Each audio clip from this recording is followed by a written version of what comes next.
인사드립니다. 우리 나라마다 다양한 인사법들이 있더라고요. 프랑스에서는 봉주르, 잘하시네요.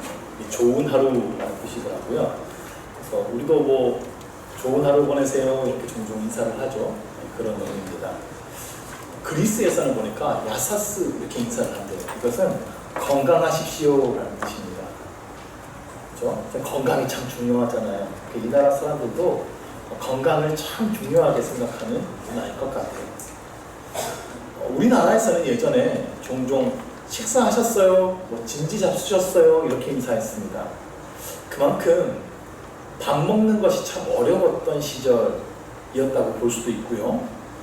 그만큼 이게 우리가 식사 잘 하는 것을 참 중요하게 생각하는 문화가 있었던 것 같아요. 성경에서는 특히 이스라엘 사람들은 샬롬하고 인사를 합니다. 우리도 오후 예배 때 샬롬하고 인사를 하잖아요. 그게 무슨 뜻인지는 알고 하시죠? 네. 평안하십니까? 당신이 평안하시길 바랍니다. 이런 인사예요. 하나님의 평안이 당신 가운데 있기를 바랍니다. 라는 어떤 축복의 의미가 담겨 있고요.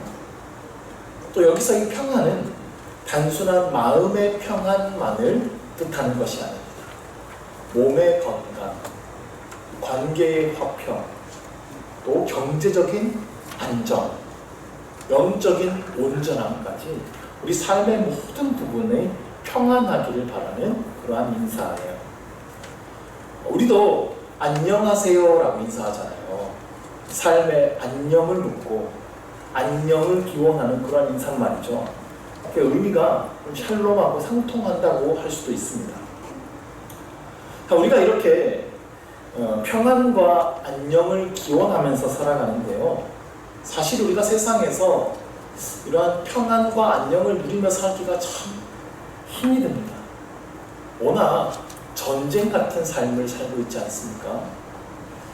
물가는 계속 올라가는데 벌이는 뭐 별로 시원치 않죠. 학생들 공부도 직장 생활하는 것도 사업하는 것도 그 무엇 하나 쉬운 게 없습니다. 사회적으로 봐도 뭐 정치도 사회도 어느 곳에서도 세력 다툼하느라고 잠잠할 일이 없어요. 우리 가정에도 자녀, 부모, 친척들 가운데도 끊임없는 일들이 계속 벌어집니다. 조금 잠잠한가 싶다가도 또 건강에 문제가 생기고 어떤 사건, 사고가 터지고 어려움을 겪게 되죠. 우리가 항상 평안과 안녕을 꿈꾸는데 사실 평안과 안녕을 누리는 날이 별로 없는 것 같아요. 오늘 우리가 만나게 될 하나님의 이름은 여호와 샬롬입니다. 샬롬의 하나님, 평강의 하나님입니다. 하나님께서 우리에게 평안을 주신다는 뜻이죠. 그런데 오늘 성경에서 이 고백이 나온 이 본문 속의 상황도 사실 전혀 평안하지 못한 상황이었어요. 이스라엘 백성들이 가나안 땅으로 들어갔습니다. 여호수아와 함께 전쟁하면서 그 가나안 땅을 정복했어요. 그런데 가나안 땅을 완전히 차지한 건 아니었어요. 이스라엘 민족들이 물리치지 못한 다른 민족들이 있었어요. 이스라엘 백성들은 그들과 계속해서 싸워나가야 돼요. 원래 가나안 지역은 여러 민족들이 살고 있던 땅입니다. 그래서 원래 전쟁이 빈번한 지역이었어요. 서로 더 좋은 땅을 차지하기 위해서, 다른 나라보다 외교적인 우위를 차지하기 위해서 항상 전쟁이 벌어지고 있던 땅이었어요. 그러니까 이스라엘 백성들이 살아갈 그 가나안 땅은 샬롬을 찾기 힘든 땅입니다. 늘 전쟁이 있는 땅, 결핍이 있는 땅. 그래서 더욱 샬롬이라고 인사했나 봐요. 당신은 지금 과연 이 평안하지 못한 세상에서 평안하신지를 묻는 것이죠. 이 가나안 땅은 지금 우리가 살고 있는 세상과 크게 다르지 않은 것 같아요. 지금도 전쟁이 끊이지 않는 상황 속에 우리가 살아가고 있죠. 우리 마음의 전쟁, 삶의 전쟁, 여러 가지 전쟁 속에 살아갑니다. 평안을 찾기 힘든 이 세상에서 하나님은 여호와 샬롬, 평강의 하나님으로 자신을 나타내 주셨습니다. 그러면 하나님은 우리에게 어떠한 평안을 주실까요? 그리고 그 평안은 어떤 평안일까요? 먼저 오늘 본문의 배경을 좀 자세히 살펴봅시다. 세월이 지나서 사사 시대로 들어왔어요. 사사 시대란 사사가 이스라엘 백성들을 다스리던 시대입니다. 하나님은 이스라엘 민족들을 주변 민족으로부터 구원할 장군으로 사사를 세우셨어요. 그리고 법관으로 사사를 세우셨어요. 이스라엘 백성들을 구원하고 다스리는 역할을 하던 사람이 사사입니다. 당시 이스라엘에는 왕이 없었어요. 사사기에는 그때의 이스라엘에 왕이 없으므로 사람들이 각기 자기 마음대로 행하였다라고 기록되어 있습니다. 사실은 이때 이스라엘에는 왕이 있었어요. 하나님이 이스라엘의 왕이셨습니다. 하나님이 다스리는 나라가 이스라엘이었어요. 그런데 그 이스라엘이 왕이신 하나님을 잊어버린 거예요. 그래서 우리에겐 왕이 없다고 말하는 겁니다. 자기 마음대로 행동하기 시작하는 거예요. 모든 문제는 사실 여기서부터 시작되는 겁니다. 이스라엘 백성들이 하나님을 잊어버렸어요. 하나님의 법을 잊어버렸어요. 이방 민족들과 어울려 살기 시작합니다. 우상에게 절하면서 우상을 섬기기 시작합니다. 지난주에 살펴봤지만 우리 하나님은 질투의 하나님이십니다. 그래서 이스라엘 백성들이 하나님을 떠나 우상을 섬기는 것을 두고 보지 못하십니다. 우리를 열정적으로 사랑하셔서 그래요. 우리의 독점적인 사랑을 원하시는 분이세요. 근데 이스라엘이 자꾸 하나님 외에 다른 곳에 눈을 돌리기 시작하는 거예요. 그러자 이스라엘 백성들의 삶 가운데 문제들이 생기기 시작해요. 이스라엘이 쫓아내지 못했던 그 이방 민족들이 점점 이스라엘을 침략하기 시작합니다. 전쟁에서 패배하고 약탈당하고 지배당하기 시작하는 거예요. 그러자 이스라엘 백성들이 하나님께 부르짖습니다. 하나님은 그 부르짖음을 들으시고 사사를 보내주셔요. 사사를 통해 이스라엘이 구원을 받아요. 그런데 세월이 지나면 다시 이스라엘 백성들이 하나님을 떠납니다. 이 역사의 사이클을 반복하는 것이 사사기의 내용인데요. 오늘 본문 사사기 6장으로 들어오면 이스라엘 백성들이 이때에 미디안의 침략을 받아요.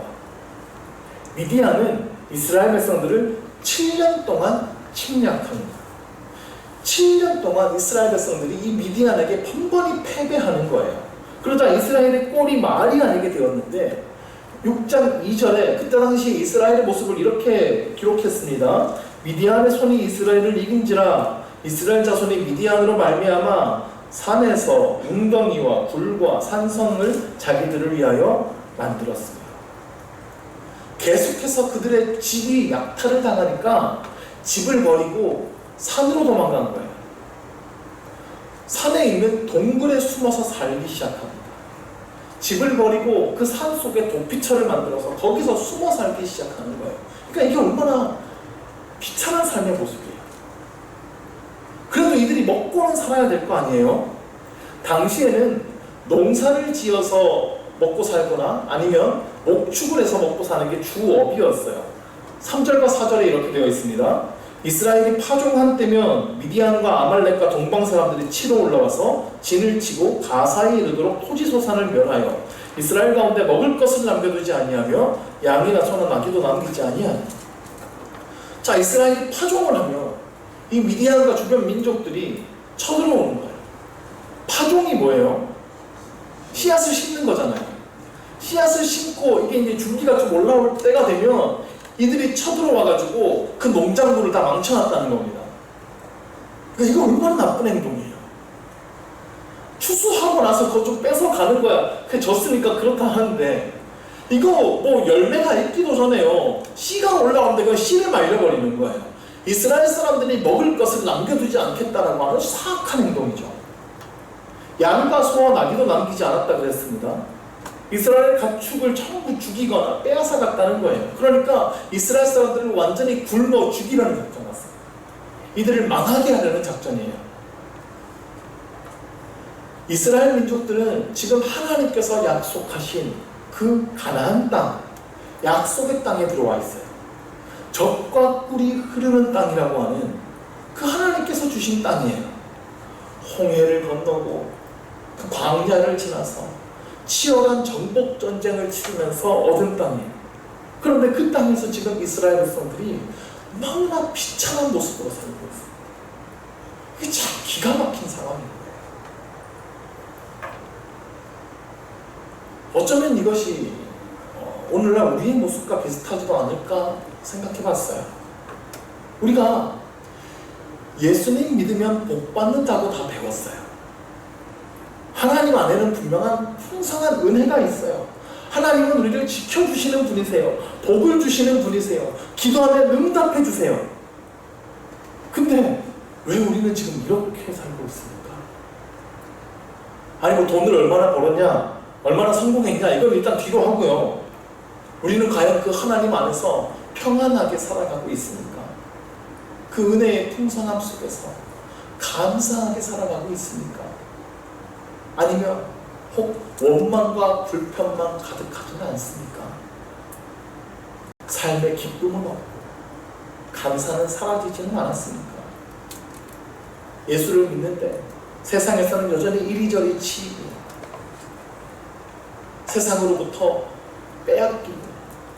빼앗기지 않으려고 도망치듯 살아가는 그런 궁핍한 인생은 혹 아닙니까?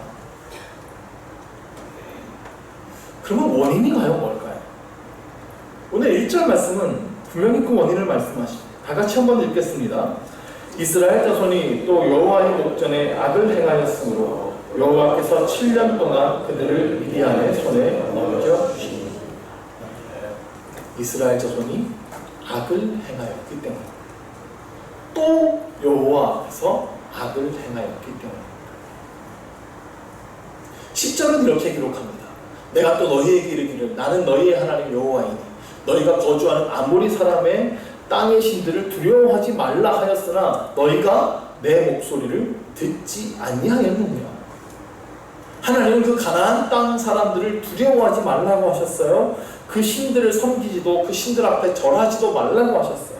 근데 그들이 그 하나님의 목소리를 듣지 않았다는 것, 이게 근본적인 원인이에요. 그 하나님의 목소리를 듣지 않고 그 세상의 신들을 섬기기 시작하는 거예요. 세상이 원래 그래요. 세상을 두려워하게 만듭니다. 세상의 원리를 따르지 않으면 망할 것처럼 속입니다. 그래서 세상을 섬기고 세상의 원리를 따르도록 만듭니다. 그런데 결국 세상이 우리를 집어삼킵니다. 지배하고 빼앗아가는 거예요. 우리 삶이, 우리 마음이 궁핍해졌다면 원인이 이것이 아닌지 우리는 우선 돌아보아야 하는 것입니다. 하나님과의 관계가 깨어지지는 않았습니까? 하나님 앞에서 계속해서 악을 행하지는 않았습니까? 하나님만 신뢰하라는 하나님의 말씀을 듣지 않은 것은 아닙니까? 이 하나님과의 관계에서 먼저 원인을 찾아야 하는 것입니다.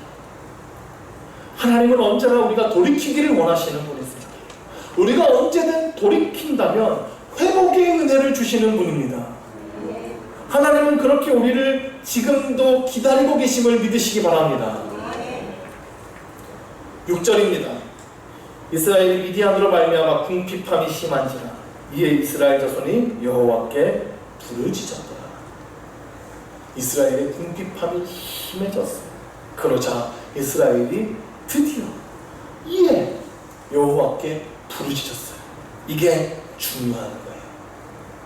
하나님께 부르짖어야 합니다. 그러면 하나님께서 응답하십니다. 하나님은 언제나 우리가 하나님께 부르짖기를 원하시는 거예요. 하나님의 응답은 사사를 보내주시는 거였어요. 이스라엘을 미디안으로부터 구원할 지도자를 세우십니다. 자, 그러면 이때에 세워지는 지도자는 어떤 사람이어야 할까요? 하나님을 잘 믿는 성령으로 충만한 그런 사람이어야겠죠. 그리고 미디안을 물리쳐야 되니까 전쟁에도 능한 힘 있는 지도자면 좋을 겁니다. 이때 사사로 선택된 사람이 기드온이에요. 자, 그럼 당시 기드온이 어떤 모습이었는지 오늘 성경을 통해 확인해 봅시다. 11절입니다. 여호와의 사자가 아비에셀 사람 요아스에게 속한 오브라에 이르러 상수리 나무 아래에 앉으니 마침 요아스의 아들 기드온이 미디안 사람에게 알리지 아니하려 하여 밀을 포도주 틀에서 타작하더니 여호와의 사자가 사사로 세우시려고 기드온을 찾아왔어요. 그때 기드온이 뭘 하고 있었는지 성경이 자세히 기록하고 있죠. 미디안 사람에게 들키지 않으려고 밀을 포도주 틀에서 타작하고 있습니다. 포도주 틀이란 포도를 짜서 포도즙을 만드는 그런 틀이죠. 근데 왜 여기서 밀을 타작하고 있습니까? 미디안 사람에게 들키지 않으려고 했다는데 포도주 틀에서 밀을 타작하면 들키지 않습니까? 당시 이스라엘 사람들의 포도주 틀은요, 이렇게 생겼습니다. 땅에 구덩이를 파놓은 모양이죠. 근데 이스라엘의 포도주 틀은 조그만 어떤 기구가 아니에요. 이제 동그랗게 생긴 곳에 포도를 잔뜩 넣은 다음에 사람들이 들어가지고 그걸 밟는 거예요. 그럼 저 통로를 따라서 포도즙이 줄줄줄 흘러들어가서 저기로 모이는 겁니다. 이게 포도주 틀이에요. 근데 이건 좀 작은 거고요. 굉장히 큰 포도주 틀도 많았습니다. 그러니까 기드온이요, 요 구덩이 속에 들어간 거예요. 안 들키려고요. 그리고 거기서 몰래 밀을 타작하고 있는 겁니다. 자, 이스라엘 사람들이 밀을 타작할 때 중요한 것은 쭉정이를 걸러내는 겁니다. 쭉정이는 가벼워서 바람에 잘 날아갑니다. 그러니까 밀을 타작할 때 키질을 해서 곡식을 높이 띄우는 거예요. 그럼 쭉정이는 바람에 날아가고 밀만 떨어지는 거죠. 근데 기드온이 지금 포도주 틀에 요 밑에 구덩이에 들어가가지고 밀을 타작하고 있어요. 그러면 키질을 했겠어요? 아니요. 곡식 펼쳐놓고 쪼그려 앉아가지고 쭉정이 골라내고 있었던 겁니다. 굉장히 비굴하고 초라한 모습이죠. 이런 기드온에게 여호와의 사자가 찾아오셨어요. 하나님은 기드온을 사사로 부르십니다. 그러자 기드온이 이렇게 대답합니다. 13절입니다. 기드온이 그에게 대답하되 오 나의 주여 여호와께서 우리와 함께 계시면 어찌하여 이 모든 일이 우리에게 일어났나이까? 또 우리 조상들이 일찍이 우리에게 이르기를 여호와께서 우리를 애굽에서 올라오게 하신 것이 아니냐 한 그 모든 이적이 어디 있나이까? 이제 여호와께서 우리를 버리사 미디안의 손에 우리를 넘겨주셨나이다 하니. 기드온이 지금 두 가지 질문을 했어요. 아니 하나님이 함께 계시면 왜 우리는 지금 이 모양 이 꼴로 삽니까? 왜 우리는 지금 미디안에게 패배하고 빼앗기며 살아갑니까? 저희 지금 꼴을 보세요. 지금 제가 뭐 하고 있는 겁니까? 하나님이 우리가 함께 하시지 않는 거 아니에요? 이게 첫 번째 질문이에요. 두 번째는 하나님의 기적 어디 갔습니까? 하나님 그 옛날에 애굽한테서 우리 건져 주셨다면서 조상한테 그렇게 배웠는데 그 하나님 어디 갔어요? 그런 기적이 왜 지금은 안 일어납니까? 이런 말이에요. 기도는 지금 하나님이 나와 함께 하신다는 것이 믿어지지 않는 거예요. 하나님의 기적도 믿어지지 않는 거예요. 다 옛날 얘기처럼 느껴져요. 하나님은 그런 기드온에게 내가 너와 함께 하겠다. 너를 통해 이스라엘을 구원하겠다 말씀하세요. 너를 내가 사사로 세워서 미디안으로부터 구원할 거다. 그러자 기드온이 또 다시 질문하는데 그게 15절이에요. 같이 한번 읽을까요? 그러나 기드온이 그에게 대답하되 오 주여 내가 무엇으로 이스라엘을 구원하리까? 보소서 나의 집은 므낫세 중에 극히 약하고 나는 내 아버지 집에서 네. 하나님은 기드온을 사사로 세우시겠다, 구원하겠다 그러니까 아니 내가 무슨 능력이 있어서 이스라엘을 구원합니까? 난 그런 일을 할 만한 사람이 안 됩니다. 우리 집안은요 제일 초라한 집안이에요. 흙수저예요. 나는 그 집안에서도 제일 약한 사람이에요. 제일 모자라요. 이런 말이에요. 그러니까 이 두 가지 기드온의 대답을 통해서 기드온의 자기 인식이 보이죠. 패배감에 젖어 있습니다. 열등감에 시달리고 있습니다. 나는 안 될 거라고 말합니다. 나는 작고 연약하다고 말합니다. 하나님께서 너와 함께 하신다 말씀하셔도 그래도 저는 안 됩니다 라고 말합니다. 이것은 기드온뿐만이 아니라 당시 이스라엘 백성 모두의 모습일 겁니다. 이것은 자기 자신과의 관계가 깨어진 겁니다. 자기 자신을 비하하는 거예요. 자신감이 없어요. 난 안 될 거라고 말해요. 자기 자신과의 샬롬이 깨진 겁니다. 그리고 사회적, 경제적 샬롬도 깨어져 있네요. 미디안으로부터 약탈을 당하고 있습니다. 하나님과의 샬롬이 깨어져 있습니다. 하나님은 우리와 함께 하시지 않는다라고 말합니다. 이것이 샬롬을 잃어버린 이스라엘 백성들의 현재 모습입니다. 그런데 이들에게 여호와 샬롬 하나님께서 찾아오셨어요. 그리고 이 모든 곳에 하나님의 샬롬이 임하게 될 거예요. 이 하나하나의 하나님의 샬롬이 어떻게 임하는지 이제 살펴보십시오. 12절 말씀을 봅시다. 여호와의 사자가 기드온에게 나타나 이르되 큰 용사여 여호와께서 너와 함께 계시도다. 놀랍지 않습니까? 여기 나오는 큰 용사를 영어 성경으로 보면 mighty warrior, 힘센 전사다 이런 뜻입니다. 근데 지금 기드온이 뭐 하고 있었다고요? 포도주 틀에 쭈그려 앉아가지고 밀을 걸러내고 있었다고요. 너무나 비굴한 모습입니다. 근데 그런 사람에게 야 너는 힘센 전사야 이게 어울립니까? 놀리는 것 같잖아요. 근데 이것이 하나님께서 우리를 보시는 시각이라는 것을 믿으시기 바랍니다. 사람들의 눈으로 보기에는, 그리고 내가 내 모습을 봐도 나는 지금 너무나 초라하고 보잘것없는 찌질한 모습일지 몰라요. 근데 하나님 보시기에는 힘센 전사라는 겁니다. 지금의 나는 열등감에 사로잡힌 상처투성이일지 모르겠지만 하나님은 나를 힘센 용사라고 부르신다는 거예요. 그리고 기드온은 그 하나님의 부르심대로 큰 용사로 쓰임받게 되는 것입니다. 하나님은 변화될 기드온의 모습을 보시고 미리 큰 용사라고 불러주시는 겁니다. 하나님은 지금 나의 모습이 아니라 우리 안에 숨은 가능성으로 우리를 보시는 거예요. 하나님 앞에서 내가 나 자신을 발견하게 되면 우리의 인생이 그렇게 달라지게 될 것을 보시는 것입니다. 우리가 힘들고 어려울 때, 나 자신이 초라하게 느껴질 때에, 수없이 실패하고 낙심하고 절망할 때에 다시 하나님 앞에 서서 나 자신을 돌아봐야 하는 이유가 여기에 있는 거예요. 하나님 앞에서 나를 바라보는 눈이 바뀌어야 합니다. 모든 사람이, 모든 세상이 나를 볼품없고 초라하다고 말할지라도 우리는 그 소리에 동요되지 말아야 해요.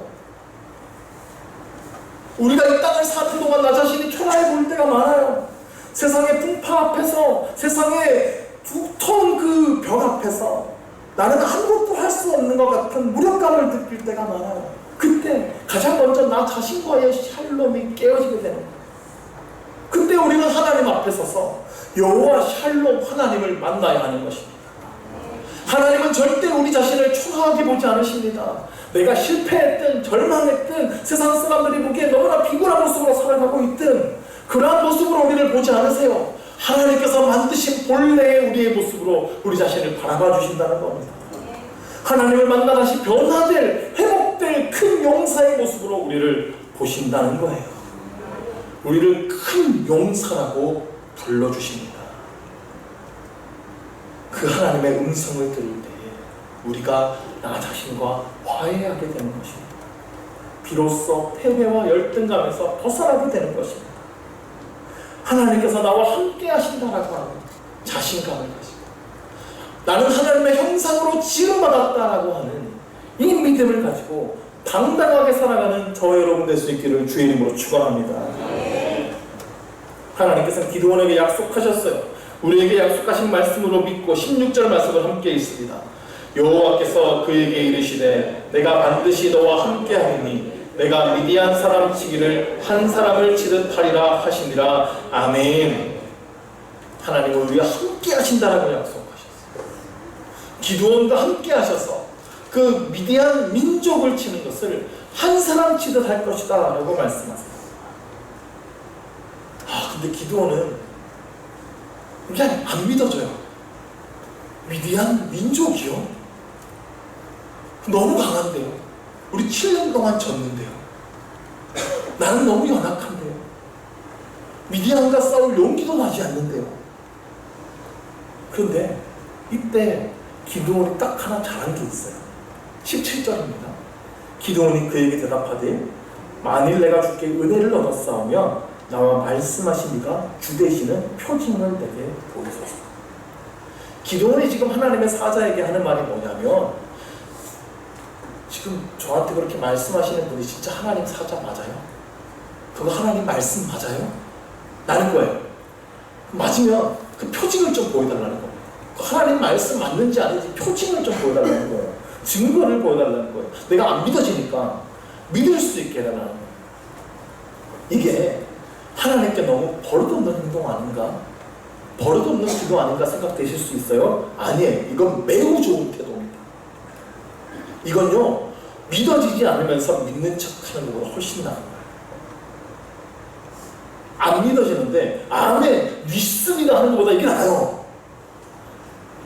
믿지 않는데 믿는 척해서는 절대 믿음이 생기지 않습니다. 기드온의 이런 좋은 태도는 뒷부분에도 나타나는데요. 자, 기드온이 이제 진짜 미디안과의 전쟁을 앞두고 있어요. 근데 여전히 기드온이 두려워요. 진짜 이길 수 있을까? 너무 두려워요. 그때 기드온이 다시 하나님 앞에 확신을 달라고 기도하는데 하나님께 증거를 보여달라고 구체적으로 요구하잖아요. 그 유명한 기도를 드려요. 하나님, 오늘 밤에 양털 한 뭉치를 밖에다 둘게요. 만일 아침에 이슬이 양털에만 있고 땅은 말라 있으면 하나님 나와 함께 하신다고 믿을게요. 그 다음날 아침에 일어나봤더니 진짜 그대로 된 거예요. 땅은 말라 있는데 양털에만 이슬이 가득해요. 근데 그 증거를 봤는데 아직도 기도원이 믿어지지 않아요. 하나님 죄송해요. 제가 안 믿어져서 그래.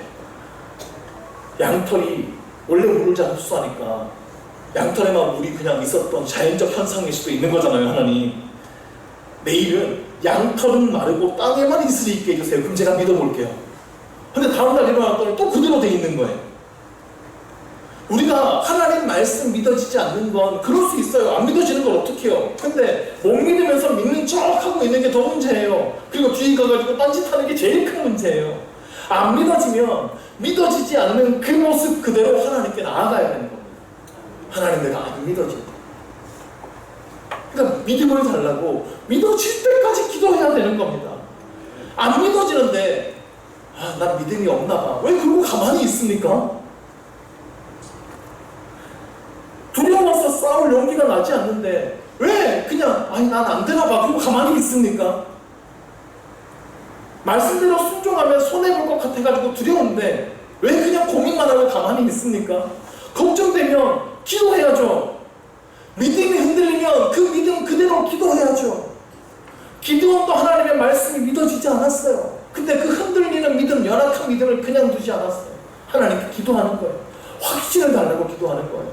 증거를 주셔서 뭔가 분명한 사인이라도 나타내 주셔서 내가 좀 믿을 수 있게 해달라고 끝까지 기도하는 겁니다.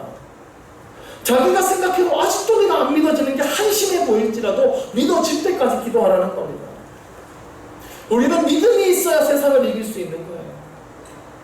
믿음이 정말 중요합니다. 믿음이 없으면 믿음을 구해야 합니다. 믿음은 하나님의 선물이에요. 달라고 구하십시오. 하나님께서 주실 것입니다. 그때 우리 삶의 모든 문제 가운데 하나님께서 샬롬을 허락하실 것을 믿습니다. 기도는 하나님께 표징을 구했어요. 아까 17절에서 이렇게 말했죠. 나와 말씀하시는 분이 하나님이 맞냐는 겁니다. 지금 기드온은 자신에게 찾아온 분이 하나님이 맞는지조차 확신하지 못했어요. 그래서 진짜 하나님 맞는지 아닌지 좀 증거를 보여달라고 했어요. 그래서 기드온은 곧장 행동합니다. 예물을 가져오겠다고 말해요. 곧장 달려가서 하나님께 바칠 예물을 가져올 테니 잠깐만 기다려주세요 하고 달려가는데 19절을 보면 기드온이 가져온 예물의 양이 기록되어 있습니다. 염소 새끼 한 마리를 준비했습니다.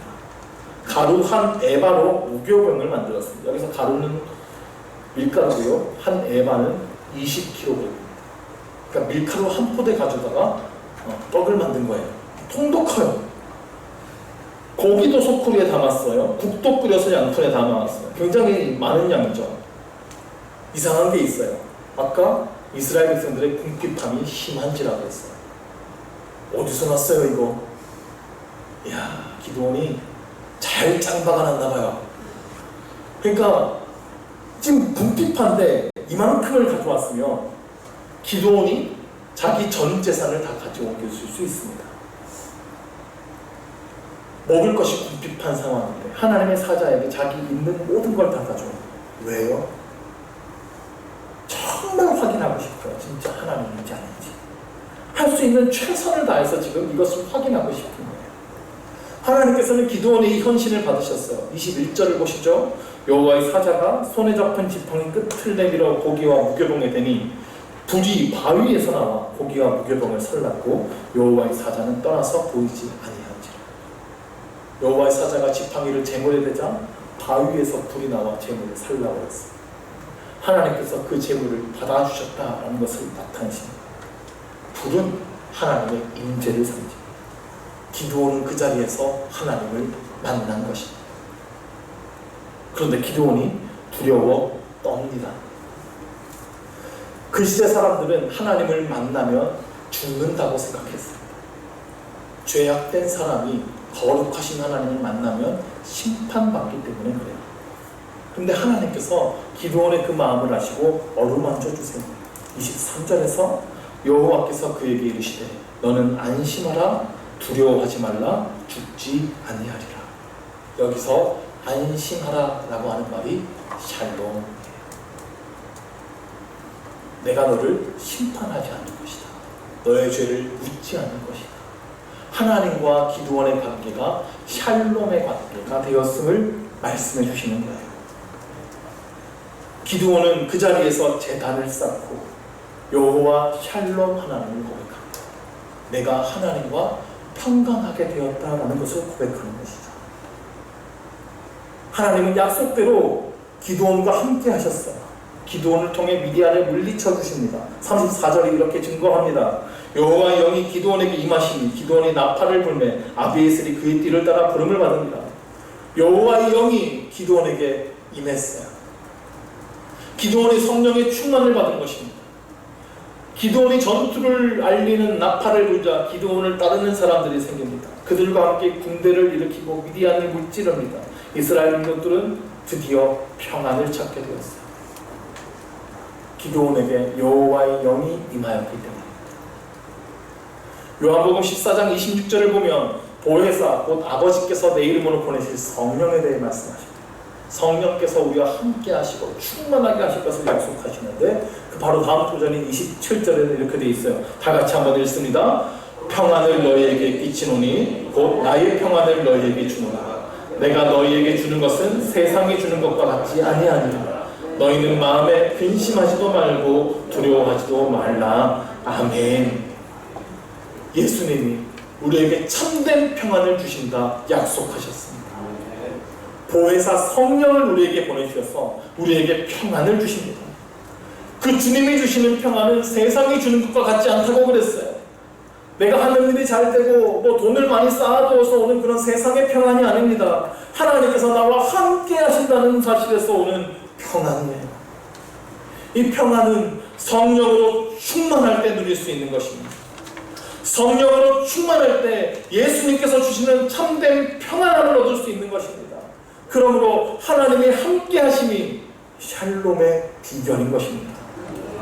하나님께서 함께 하신다면 여전히 우리에게도 샬롬이 찾아올 수 있습니다. 나 자신과의 샬롬이 찾아올 수 있고요. 세상에서의 모든 관계와의 샬롬이 찾아오게 되고요. 하나님과의 샬롬을 누리게 되는 것입니다. 이 절대적인 평안이 필요하지 않으십니까? 여호와 샬롬 하나님을 만나게 되기를 주의 이름으로 축원합니다. 함께 찬양하며 기도하실 때에 평안을 너희에게 주노라. 주님의 말씀을 기억하고 선포하며 함께 기도하겠습니다.